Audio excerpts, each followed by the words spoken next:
Consumers haven't been this down in the dumps since 1993. The March Consumer Sentiment Index showed that consumer sentiment fell to 57% from almost 65% in the survey done by the University of Michigan. We found that the American shopper is expecting prices to increase 4% annually for the next 5 to 10 years. Meanwhile, loan officers and realtors across the country are posting at a cringeworthy frequency about interest rates falling.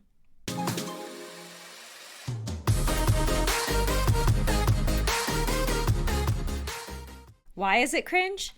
If you've been here a while now, then you know that bad news is typically good news for mortgage interest rates, which means that when mortgage interest rates are falling, the overall economy and people's personal financial picture is usually not thriving. Interest rates improving is definitely good news, don't get me wrong, and I will come back to that. But first, let's talk about the $6.6 trillion that literally went poof over the last 2 days. The Dow fell 2,200 points today after China announced a 34% retaliatory tariff on U.S. goods.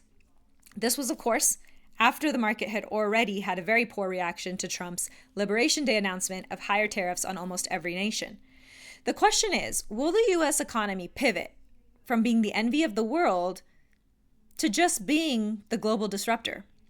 If the latter, that would displace America's power and potentially land it with one of our other trade rivals, like China.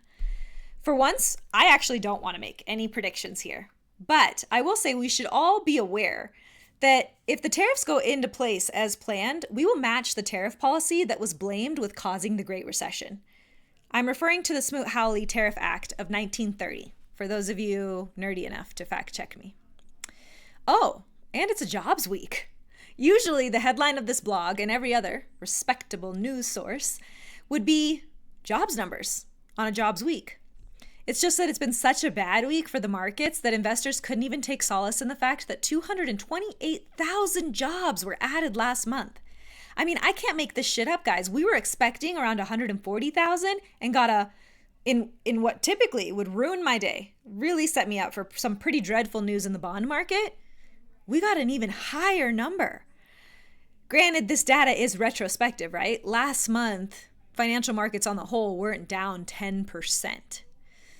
There's a but though. The unemployment rate crept up to 4.2%, which we've discussed is a bit of a magic number. JP Morgan's top analysts have increased their recession bets now to 60%. And rates are off to the races.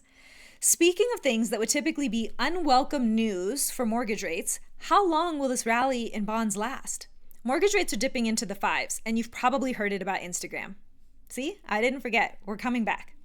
I hesitate to say that rates will continue to go down, not only because recent history has been a pretty mean girl to me when it comes to windows closing on improving interest rates, but because we are facing very real inflation concerns. And inflation is not the friend of mortgage interest rates.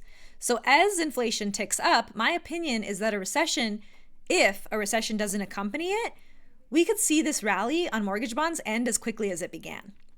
Are the inflation concerns real? Let me pretend to ponder this. We're in an interesting spot. Inflation numbers overall are trending in the wrong direction. While the year-over-year numbers came in last week lower than we expected, they still showed an increase year over year. More importantly, though, the 6-month rate on inflation is currently at 3%, and the 3-month rate is up to 3.5%. So, in more recent months, inflation is definitely headed in the wrong direction. You can see last week's blog for more on this. What to do with this information. So now that we know that interest rates are improving on the heels of some very serious concerns for the American economy, here's what I think we should all be focused on instead. It's not that interest rates falling are suddenly making it a great time to buy. That would be pretty hypocritical of your favorite lender or realtor to be posting that on Instagram right now, because they've been telling you it's a great time to buy for the last 2 years, while interest rates have been higher.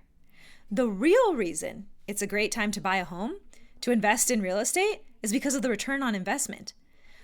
While other asset classes are literally bleeding out, the forecast on appreciation for real estate continues to improve. Here in Northern Nevada, The forecast for home value appreciation in the next 5 years has now passed the 20% mark. That's the kind of appreciation we were seeing during the pandemic when home prices were jumping at a crazy pace month over month. That's a huge return on investment for someone who buys now and literally has to pay for a place to live either way. I hope to see you guys all for the She Wins class next week. You can register from anywhere. It's going to be online and everyone is welcome to join us.